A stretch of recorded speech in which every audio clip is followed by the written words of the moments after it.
ہمارے ملک میں اور بلکہ عالم اسلام کے بیشتر خطوں میں اس کو منایا جاتا ہے۔ ربیع الاول کے دن کو خاص طور پر 12 ربیع الاول کو یہ سمجھا جاتا ہے کہ وہ آپ کا یوم ولادت ہے، اس لیے اس کو باقاعدہ عید کی شکل میں مناتے ہیں۔ اس میں عمارتوں پر چراغاں ہوتا ہے، اس میں جلوس نکالے جاتے ہیں، اس میں محفلیں منعقد ہوتی ہیں جس میں نبی کریم صلی اللہ علیہ وسلم کی ولادت کا تذکرہ ہوتا ہے، جس میں سرکار دو عالم صلی اللہ علیہ وسلم کی سیرت و سنت کا تذکرہ ہوتا ہے، جگہ جگہ گلی گلی جلسے ہوتے ہیں۔ یہ سب کارروائی تو بے شک ہو رہی ہے، لیکن سوال یہ ہے کہ اتنی خوشیاں منانے کے نتیجے میں کیا ہماری زندگی میں کوئی تبدیلی، کوئی انقلاب کبھی آتا ہے؟ جلوس بے شک نکال لیا عید میلاد النبی کے نام سے، تقریریں بے شک کر لی اور عمارتوں پر چراغاں بھی کیا، بلکہ بعض ایسی باتیں کی جن کا شریعت میں کوئی جواز نہیں۔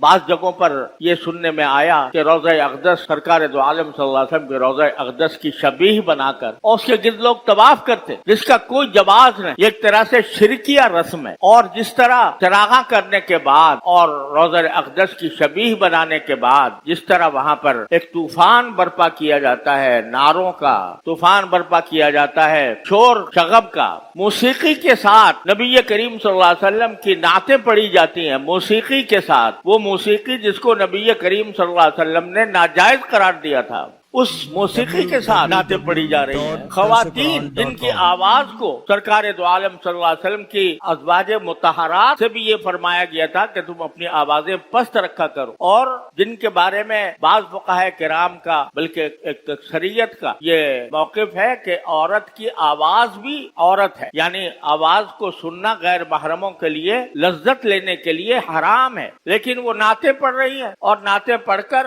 اس کو پھیلایا جا رہا ہے، لوگ اس کو شوق اور رغبت کے ساتھ سن رہے ہیں۔ یہ سارے وہ کام ہیں جن کو نبی کریم صلی اللہ علیہ وسلم نے منع فرمایا تھا، اور اس سارے ہنگامے میں یہ سوچنے والا کوئی ہے کہ نہیں کہ سرکار دو عالم صلی اللہ علیہ وسلم کی کچھ تعلیمات تھیں، آپ کی کچھ سنتیں تھیں، اور آپ اس دنیا میں اس کام کے لیے نہیں آئے تھے کہ آپ کے نام پر میلے لگائے جائیں۔ آپ نے یہ فرمایا تھا کہ لا تتخذوا قبری عیدا، کہ میری قبر کو بھی عید نہ بنانا، میلہ نہ بنانا کہ وہاں پر میلہ لگاؤ۔ میلوں کو آپ نے منع فرمایا تھا، لیکن آپ کا جو اصل مقصد تھا وہ دنیا کو، انسانیت کو ایک صحیح اور اللہ تعالیٰ کے رضا کے مطابق زندگی گزارنے کی دعوت تھی۔ وہ دعوت کہاں گئی؟ وہ ان میلوں ٹھولوں میں کہاں گم ہو گئی؟ کتنے لوگ ہیں جو اس ربیع الاول کے مہینے میں یہ سوچتے ہوں کہ بھئی ربیع الاول کا مہینہ تو آیا ہے، لیکن جس ذات کی ولادت کی بنا پر ہم خوشیاں منا رہے ہیں،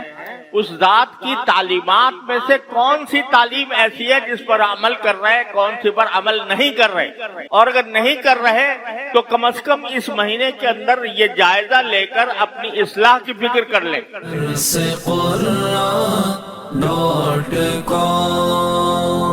www.darsequran.com